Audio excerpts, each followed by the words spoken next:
Mesdames, Messieurs, bonjour. Didier Perriol, président de l'agence Bio. Très heureux de vous accueillir dans ce très très beau restaurant. Et ça veut tout dire d'ailleurs, un restaurant au grand cœur. Et vous savez que dans le bio, on a beaucoup de cœur d'ailleurs. Et on veut que ce moment d'échange avec vous soit un moment de convivialité, d'échange et de partage. Alors, ce n'est pas toujours facile en vous ayant tous les yeux dans les yeux, mais on va essayer d'avoir quand même beaucoup d'informations à vous divulguer aujourd'hui. Et vous parlez de l'actualité. Bien sûr, la bio est une réponse aux attentes du consommateur, mais ça, vous le savez déjà. Et vous parlez que, bien sûr, la bio est un développement qui est solide, qui est durable, puis de nombreuses années quand on voit l'évolution de ce secteur d'activité, et que la bio est dans l'actualité, puisque nous avons bientôt le salon d'agriculture qui va ouvrir, avec une thématique forte. C'est une alimentation citoyenne. Vous savez que le bio se veut d'être une réponse à l'attente de nos consommateurs sur une alimentation responsable, sur une alimentation citoyenne, une alimentation de qualité, une alimentation de vitalité et une alimentation au grand cœur. C'est très important parce que je crois que le lien entre notre deuxième cerveau qui est bien nourrir, avoir un esprit positif, constructif, vitalité, énergie positive, c'est exactement ce qu'est la bio aujourd'hui, c'est la bio-vitalité. Voilà, quelques chiffres d'ailleurs qui vont vous être dévoilés sans plus tarder par Elisabeth Mercier, notre directrice, sur l'évolution de ce secteur d'activité qui est dans une vitalité économique intéressante puisqu'elle crée de l'emploi, elle crée de l'énergie, elle crée la relation aussi entre le monde agricole, la transformation et la distribution. Tous ces pans d'activité économique que rassemble aujourd'hui l'agence Bio sont dans une énergie de construction d'une nouvelle société, d'une nouvelle alimentation très intéressante pour le consommateur et pour nos concitoyens.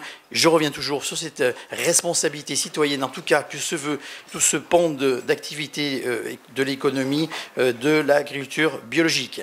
Voilà, sans plus attendre, parce que je suppose que vous êtes venus pour ça, c'est pour qu'on vous parle des chiffres, du climat de confiance que nous accordent nos concitoyens.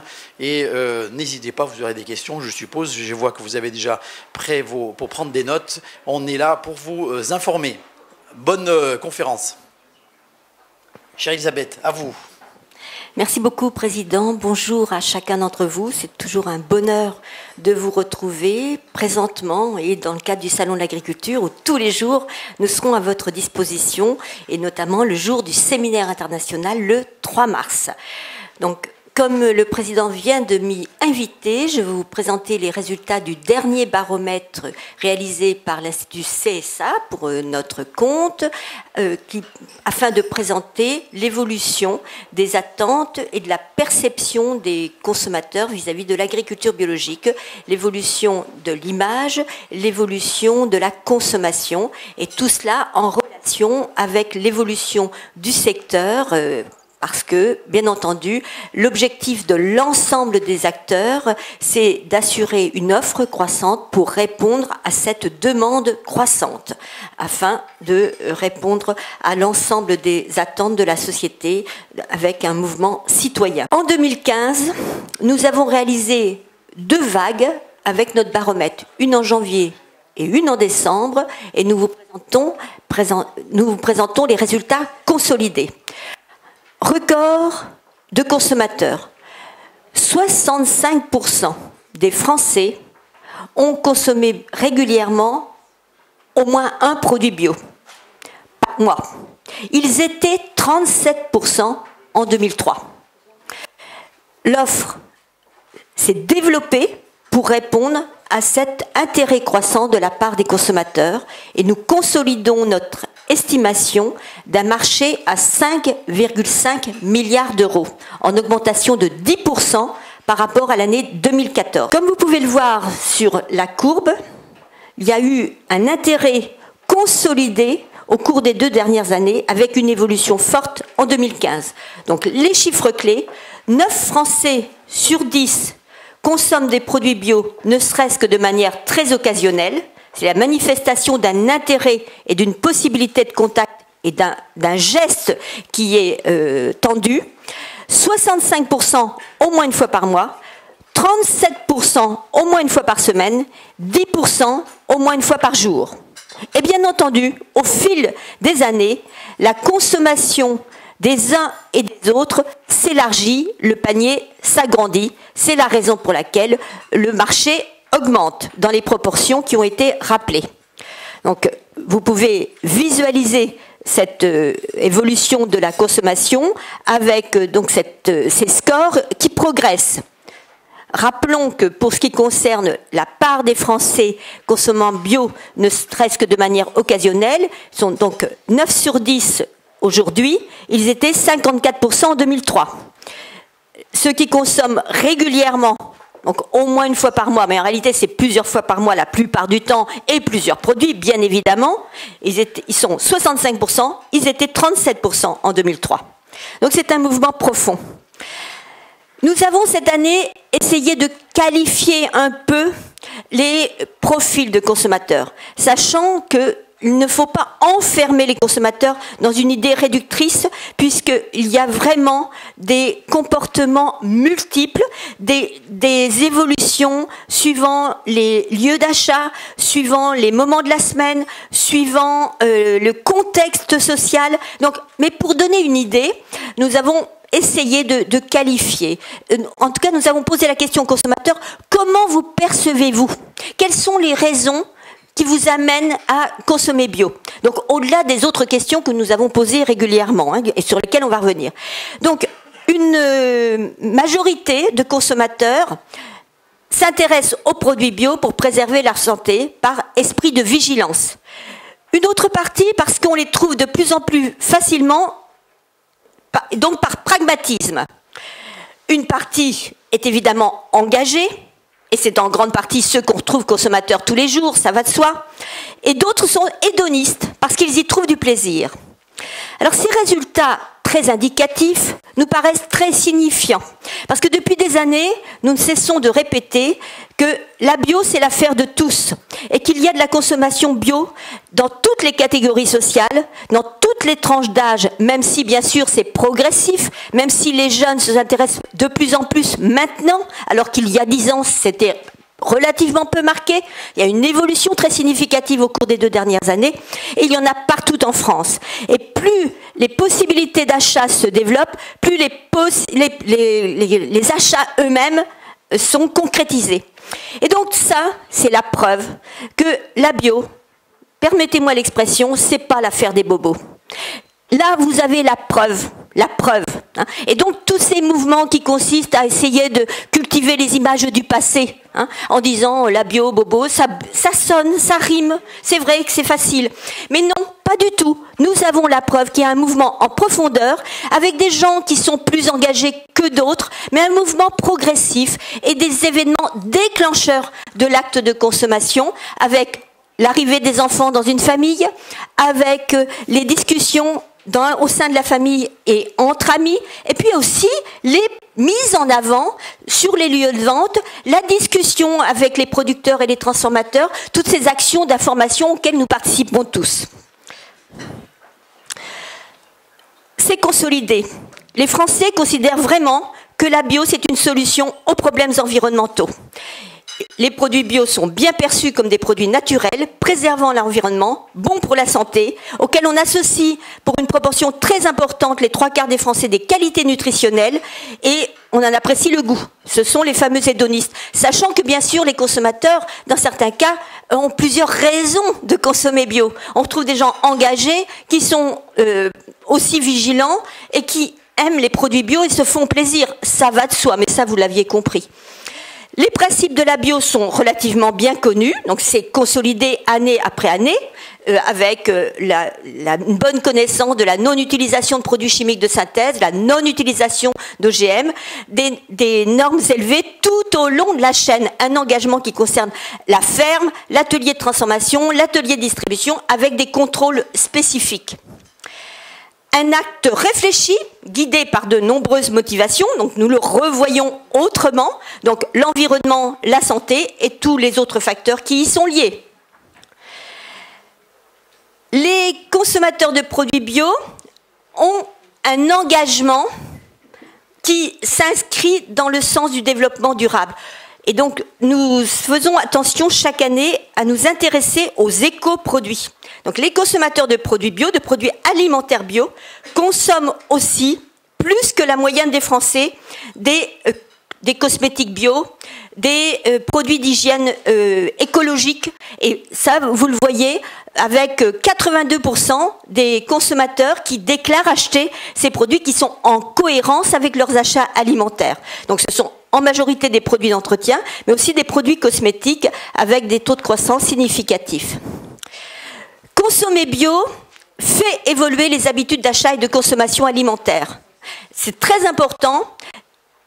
Plus d'un consommateur sur 3, avec la consommation bio, s'inscrit de plus en plus dans un acte volontaire et réfléchi, avec davantage de produits de saison, des produits frais, la lutte contre le gaspillage, on cuisine davantage et on fait évoluer aussi la composition de son panier. Et ça, c'est évidemment très important parce que ça montre que le consommateur bio est cohérent. Il achète plus d'éco-produits, il fait attention en luttant contre le gaspillage, en achetant le plus possible de produits frais. Il cuisine, mais ça ne veut pas dire qu'il ne fait que la cuisine, puisqu'il y a une très grande diversité de produits bio, qu'à certains moments, il se fait plaisir, il se facilite la vie en achetant des produits transformés qui sont prêts à consommer dans certains cas. Mais en tout cas, c'est un acte cohérent et qui s'inscrit pleinement dans le sens de l'alimentation citoyenne, tel que ça a été rappelé en introduction. Donc les produits frais, numéro 1 de la consommation bio, avec des actes d'achat particulièrement marqués dans ces secteurs. Et je me permets de vous rappeler que s'agissant de l'ensemble de la valeur du marché de produits bio en France, plus de la moitié est composée de produits frais. Donc ça, c'est bien l'expression que les consommateurs font ce qu'ils disent. Ils nous ont déclaré, pour une partie significative d'entre eux, qu'ils font évoluer leurs habitudes d'achat, consomment plus de produits frais. Eh bien oui, ça se voit quand on fait notre enquête sur la répartition des produits au sein du marché. Une part significative de produits consommés exclusivement en bio. Autrement dit, les consommateurs d'œufs, par exemple, pour une partie significative d'entre eux, de l'ordre de la moitié, achètent que des œufs bio. Donc c'est ainsi que de plus en plus de consommateurs, et des consommateurs qui, au fil des années, tentent à acheter certains produits en 100% bio. Et c'est ainsi qu'on a ce marché qui s'élargit France entière. Des lieux d'achat diversifiés. Alors, à cet égard, nous avons 2 instruments de mesure. Ça demande un peu de concentration, mais les 2 sont signifiants. C'est la raison pour laquelle nous vous fournissons la double information. Il y a les actes d'achat. Donc, le nombre de fois où on achète un produit bio. À cet égard, les actes d'achat sont plus nombreux en grande surface alimentaire. En revanche, le panier est plus rempli quand on va dans un magasin spécialisé bio. Vous allez me dire, c'est l'évidence, hein, mais c'est important de le mesurer. Donc, en termes d'actes d'achat, dans les magasins spécialisés bio, 29% des consommateurs, ils remplissent plus leur marché. Ça explique que 36% de l'ensemble de la valeur du marché est assurée par les ventes en réseau spécialisé bio. En magasin spécialisé bio, organisé en réseau ou indépendant. Donc vous voyez, il y a malgré tout un enseignement de tout ça, c'est qu'il y a une grande diversité, et c'est une grande caractéristique de la France. C'est pas le seul pays, mais c'est un des pays, peut-être même le pays maintenant, où la diversité des circuits de distribution est la plus assurée. Et ça, c'est très important, parce que ça donne de la liberté au consommateur qui peut trouver des produits qui correspondent le mieux à ses choix éthiques, à ses lieux de vie. Et nous constatons également, je devrais le souligner, que nombreux sont les consommateurs qui achètent à plusieurs endroits. Donc vous voyez bien, cette idée de pragmatisme s'illustre de multiples manières. Bien entendu, certains consommateurs vont choisir d'acheter que dans un endroit. Je n'exclus pas ces comportements-là. Mais on constate qu'il y a un mouvement en profondeur avec une diversité de comportements, une évolution des comportements aussi, parce que dans certains cas, l'acte d'achat, le premier acte d'achat, va être effectué sur le lieu d'achat habituel, qui peut être le marché, qui peut être le boulanger, qui peut être la grande surface. Et au fil du temps, on va s'intéresser davantage aux produits bio et on va aller dans le magasin spécialisé. Mais dans d'autres cas, un magasin spécialisé s'est ouvert à proximité du domicile et on va voir et on apprécie les produits, on continue à acheter. Donc, une fidélité dans les produits bio qui est confirmée. Chaque année, nous demandons aux consommateurs quelles sont vos intentions au cours des 6 mois suivant l'enquête.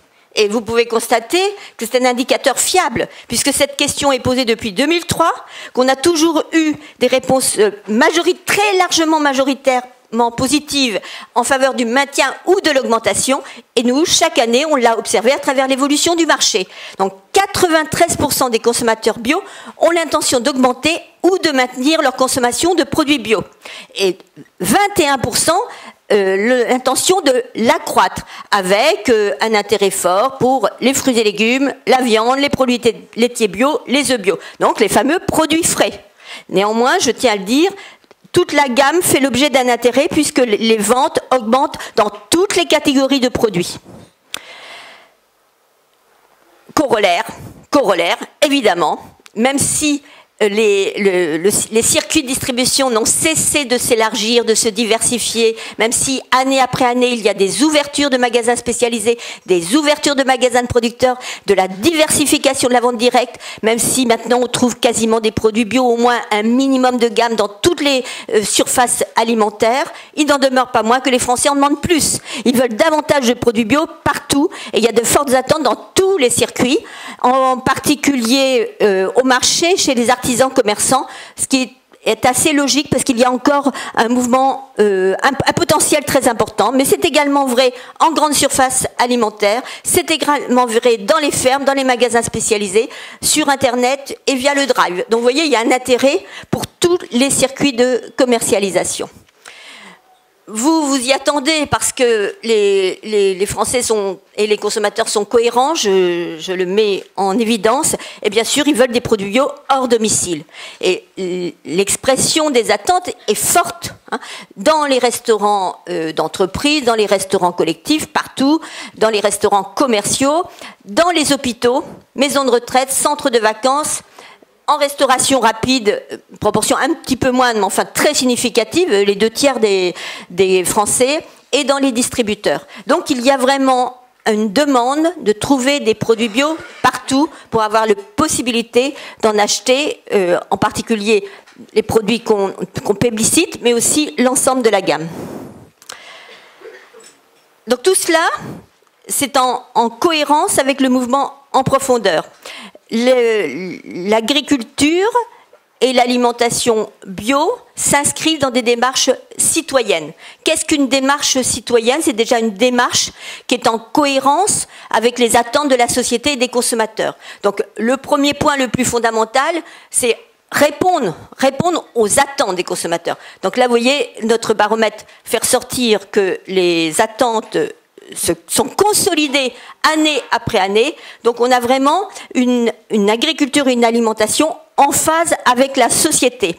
Une agriculture, une alimentation qui permet de préserver l'environnement, qui présente des atouts pour le climat, qui présente des atouts pour l'économie durable et l'aménagement du territoire avec des emplois, qui permet de développer des liens sociaux puisqu'il y a beaucoup de ventes directes. Il y a plus d'un agriculteur bio sur 2 qui commercialise ne serait-ce qu'une partie de sa production en direct. Donc il y a du contact avec le consommateur. Les producteurs sont de plus en plus nombreux, les consommateurs sont de plus en plus nombreux, donc il y a de plus en plus de contact. Donc ça nourrit la vie sociale sur une base positive, avec du dialogue et du soutien mutuel, de la solidarité. La solidarité qui s'exprime notamment par les systèmes d'AMAP, mais pas seulement, puisqu'il y a beaucoup d'innovations dans le secteur bio. Une offre croissante pour répondre à une demande croissante. Oui, le nombre d'acteurs engagés en bio augmente. En 2015, le nombre de fermes bio s'est élevé au 31 décembre à 28 725. Vous voyez, on fait les comptes de manière précise parce que c'est exhaustif. En augmentation de plus de 8% par rapport à 2014. Le nombre de transformateurs-distributeurs a également augmenté. Il y a quelques importateurs, quelques exportateurs, mais en faible nombre.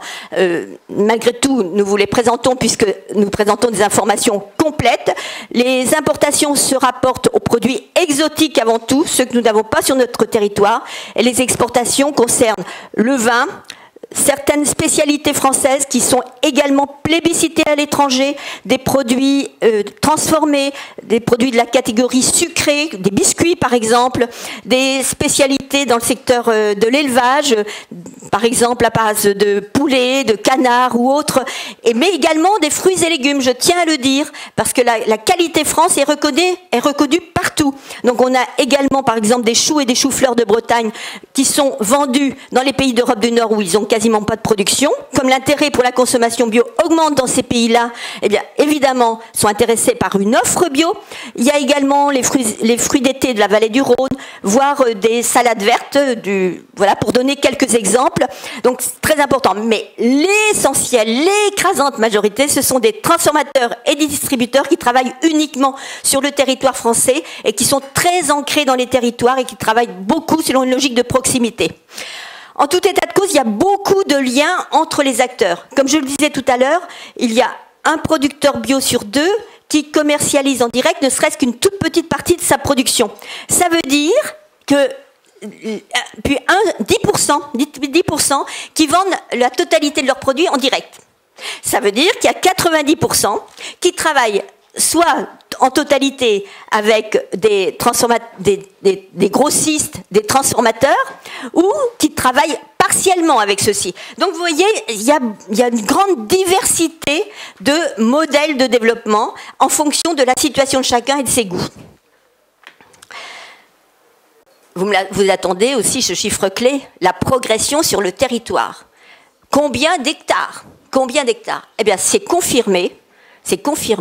Il y a une amplification de la dynamique de conversion en 2015 qui se traduit par une évolution très significative des surfaces conduites suivant le mode bio. Une augmentation de 17%. Nous sommes arrivés à 1 310 000 hectares. 1 310 000 hectares. La France est à cet égard en 3e position dans l'Union européenne. Près de 5% du territoire agricole français, 4,9% d'après les premières estimations. Donc de plus en plus de fermes engagées en bio. La nouvelle grande région du Sud est en première place avec un agriculteur bio sur 5 et une évolution très forte au cours de l'année 2015, devant la région Rhône-Alpes et Auvergne, à quasi-parité avec la région Aquitaine, Limousin, Poitou-Charentes. Les engagements ont été spécialement marqués dans le secteur des grandes cultures et de l'élevage de bovins allaitants. L'élevage laitier n'est pas en reste, l'augmentation est de 10%, donc dans tous les cas c'est significatif, mais les secteurs où les taux de croissance sont les plus élevés sont ceux que je viens de citer. L'aval des filières de plus en plus engagées, avec comme objectif commun, producteurs, transformateurs, distributeurs, de satisfaire les attentes du consommateur avec ce marché qui augmente très régulièrement et au cours des 2 premiers mois de l'année 2016, la hausse est confirmée. La hausse est confirmée de toute façon au cours des 2 premiers mois de l'année 2016 à tout point de vue. Pour ce qui concerne les conversions, et nous le mesurons à travers les demandes qui sont adressées auprès des organismes certificateurs d'audit et d'engagement, donc premières étapes, donc nous avons quelques remontées déjà, et concerne l'évolution du marché, nous avons non seulement les contacts avec les entreprises, mais aussi des panels qui nous permettent d'avoir les premiers indicateurs. Dans l'Union européenne, 4 pays représentent 71% de la consommation bio et la France est en 2e position avec, vous voyez, cette croissance qui est confirmée année après année. Donc tout cela, nous le faisons parce que l'agriculture bio permet de protéger l'environnement. Avec, je me permets de le rappeler, mais vous le savez bien, la non-utilisation de produits chimiques de synthèse sur les terres, pas d'engrais chimiques, pas d'herbicides, pas de fongicides, pas d'insecticides, et tout au long de la chaîne, un engagement des transformateurs et des distributeurs à ne pas utiliser tous ces produits pour conserver artificiellement les produits. Et tout cela faisant l'objet de contrôles spécifiques. Donc il y a réellement cet engagement à la non-utilisation. Je tiens à le marteler, mais bon, je pense que vous le savez bien, donc excusez-moi de le rappeler peut-être avec beaucoup d'insistance. tout cela, tout ce que nous venons de rappeler, et nous nous sommes permis de vous mentionner dans le dossier des chiffres que nous avons déjà donnés il y a quelques années, se traduit concrètement aussi par des indicateurs physiques qu'on mesure à travers la présence des vers de terre, des mycorhizes, en fait tous ces indicateurs de la biodiversité animale. Donc pour ceux que ça intéresse, c'est dans le dossier de presse. Il y a également des atouts pour faire face aux questions de changement climatique. La bio, parce que c'est du pâturage pour les animaux, c'est systématiquement le recours au pâturage, parce que c'est de la biodiversité, qu'il y a beaucoup de légumineuses, parce qu'il y a d'autres pratiques avec la rotation des cultures, enfin, et une grande diversité dans les fermes. C'est moins de rejet dans l'environnement et c'est de la séquestration de carbone. C'est aussi l'emploi. Donc, évidemment, le secteur bio se développe, donc c'est de plus en plus source de création ou de sauvegarde d'emplois. D'abord au niveau des fermes, le contenu en emploi dans les fermes bio est de 59% supplémentaire en moyenne d'après les résultats du recensement agricole de 2010. 59% en moyenne, 59% qui reflètent les différences de pratiques qui génèrent un recours au travail plus important, travail autrement, mais également parce qu'il y a plus de ventes directes et plus de transformation à la ferme. Donc, vous l'avez entendu, 28 725 fermes, un contenu en emploi qui est lié, qui évolue à due proportion et qui amène maintenant à peu près 69 000 emplois en équivalent temps complet. Bien sûr, c'est beaucoup plus si on considère les personnes, puisqu'il y a du travail saisonnier, vous le savez bien. Il y a également des emplois directs, nous ne comptons que les emplois directs, au niveau de la transformation et de la distribution, ne serait-ce que parce qu'il y a des magasins spécialisés bio. Déjà, là, c'est que des emplois qui sont affectés au secteur. Et nous avons compté la partie alimentaire, si on fait les comptes de notre bio. Également les emplois de services, liés au contrôle et à tous les services connexes spécifiques à la bio. Donc, plus de 100 000 emplois directs en équivalent temps plein générés par l'agriculture biologique. Donc, c'est quand même très important de le souligner. Donc, au bout du compte, toute une série d'aménités positives par rapport à l'environnement, par rapport à l'emploi, sans oublier l'aspect qualitatif de l'emploi, puisque évidemment, une personne qui travaille dans une ferme bio n'est pas exposée aux pesticides. Il y a aussi le ressenti du travail, donc tout cela fait l'objet de témoignages que vous avez pu avoir de ci, de là. Néanmoins, je tiens à le souligner, nous le savons tous, les gens travaillent beaucoup, travaillent autrement. Travaillent beaucoup, c'est la raison pour laquelle nous leur portons un énorme respect. Des circuits de distribution diversifiés, avec le direct et tout le lien social qui en découle, mais également d'autres possibilités pour mettre les produits bio à la disposition de tous. Donc tout cela participe du lien social et je n'ai pas insisté sur le fait qu'il y a un engagement spécialement fort pour coopérer avec les centres d'insertion sociale, avec tout ce qui est démarche d'économie sociale et solidaire. Donc nous vous proposons de vivre tout cela à l'occasion des 9 jours du Salon de l'Agriculture, puisque le stand que nous vous proposons de visiter sera un stand participatif qui sera animé par les acteurs de la bio eux-mêmes, avec des producteurs, des transformateurs, qui, en partenariat avec des cuisiniers, des élèves de l'école de Paris, des métiers de la table, du tourisme et de l'hôtellerie, qui seront 6 au cours des 9 jours, 6 chaque jour. Nous vous proposons de vivre et de relayer cette information auprès des lecteurs, parce que nous allons expliquer comment les produits bio sont obtenus, comment on peut composer des recettes qui permettent d'avoir un prix accessible. Et on va donner le prix des recettes, parce que la bio, on peut la trouver partout, et en s'organisant, c'est tout à fait accessible. Donc, on nous a apporté une fois de plus la preuve. Mais expliquer aussi pour qu'en effet, on puisse considérer ce que cela représente comme valeur. Valeur pour l'environnement et tous les bénéfices connexes. Valeur parce que les producteurs et les transformateurs travaillent beaucoup, ainsi que les salariés des entreprises, bien entendu. Donc tout cela va être expliqué de manière très pédagogique, très participative, avec la volonté de répondre aux questions des uns et des autres. Comme je le disais tout à l'heure, le consommateur bio est de plus en plus engagé, les écoproduits. Donc un jour en particulier, nous aurons une démonstration d'une initiative qui a été prise par un transformateur pour aller encore plus loin dans la fourniture de produits vrac. Donc il y a les liquides, les solides qui sont très répandus. Maintenant, c'est les liquides qui arrivent. Il y a une centaine de magasins qui sont équipés en France. Eh bien, on va apporter la démonstration parce que ça s'inscrit toujours dans cette démarche cohérente. Nous aurons un jardinier qui viendra pour répondre aux questions des particuliers ou voire des personnes qui ont des responsabilités de jardin public, parce que c'est la bio au quotidien que nous voulons rendre chaque jour plus accessible. Mais aussi on s'inscrira dans le cadre des grands événements internationaux, et le mardi c'est la journée des légumineuses, puisque les légumineuses sont spécialement cultivées en bio. Un quart des surfaces dédiées à la production de légumineuses en France sont bio. Et les consommateurs de produits bio s'intéressent particulièrement aux légumineuses. Il nous revient de les accompagner pour la redécouverte des recettes. Et ça permet de se nourrir à un prix très accessible. Donc évidemment, en cohérence avec ce que la FAO a lancé, nous aurons notre journée spéciale, c'est le mardi. Nous sommes également très engagés pour la bio en restauration collective. Et là, même si ça progresse, il y a encore beaucoup de travail.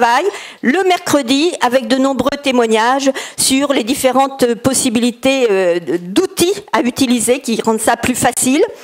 Et je vous invite à découvrir l'ensemble du programme. Je ne peux pas ne pas insister sur notre séminaire international qui vise, comme toujours, à donner une vision d'ensemble. Donc, dans tous les pays du monde, la consommation de produits bio augmente. Mais évidemment, il y a des pays qui, finalement, sont encore à un niveau très bas. Néanmoins, nous donnerons cette information avec une invitée spéciale qui viendra de Suède, puisque c'est le pays où le taux de croissance a été le plus fort au cours des 2 dernières années. Et donc, c'est spécialement spectaculaire et elle nous expliquera comment ça s'est passé. Pourquoi un tel mouvement et pourquoi c'est structurel. Et c'est appelé à se répandre dans les autres pays, d'ailleurs, c'est déjà commencé. Nous aurons un invité spécial des États-Unis aussi, un pionnier de l'alimentation biologique qui témoignera de ce mouvement et nous donnera les perspectives d'après son expérience. Et l'Afrique sera au centre des débats en première partie d'après-midi avec un grand témoin, un formateur qui a créé une école pour lutter contre les méfaits justement des produits chimiques de synthèse, l'érosion, et qui progressivement s'engage dans la certification des produits biologiques, et en particulier du café. Donc c'est important que toutes les analyses que nous pouvons faire et que nos invités qui donnent d'Afrique de l'Ouest et d'Afrique de l'Est présenteront soient complétées de ces témoignages qui montrent qu'en profondeur ça évolue partout, même si dans un premier temps c'est toujours l'affaire de pionniers. Les pionniers, pour ce qui concerne les pays d'Europe, de France, d'Europe ou des États-Unis, eh bien, c'était il y a 30 ans. Les pionniers pour l'Afrique, c'est maintenant. Voilà, donc c'est ce qu'on cherche à rendre encore plus accessible là aussi. La journée du 3 mars se terminera par la remise des trophées de l'excellence bio pour distinguer des producteurs et des entreprises qui ont eu des démarches innovantes au plan technique, économique, commercial ou partenarial. Vous verrez, c'est spécialement dynamique et utile pour l'ensemble du secteur parce qu'avec ce concours, on cherche surtout à faire davantage connaître les innovations de telle sorte que d'autres producteurs ou transformateurs puissent plus facilement en profiter. Tout au long de l'année, nous aurons de nombreuses actions. Je vous laisse les découvrir. En tout cas, si ça vous intéresse, on peut répondre aux questions. On a une première avec la remise des trophées des jeunes chefs au cours du printemps bio le 25 mai à l'école Ferrandi. Donc c'est notre prochain rendez-vous. D'ailleurs, je vous y invite déjà. Alors ça, c'est une première. On travaille avec le secteur de la restauration commerciale depuis un certain temps. Mais là, ça va prendre une autre dimension. Et des rendez-vous tout au long de l'année avec donc le printemps bio, l'automne bio et de multiples initiatives. Tous ces événements se retrouvant sur le site La Bio des 4 saisons et l'appli sur l'agriculture biologique. Donc nous vous remercions. Bravo, chère Elisabeth. On peut applaudir à eux. Vous avez vu toute l'énergie qu'elle met pour vous dévoiler les chiffres. J'espère que vous avez tous bien suivi, toutes et tous bien suivi. Voilà, en tout cas, dévoiler de cette année et les perspectives qui se profilent à nous dans le développement de cette activité, de cette filière bio.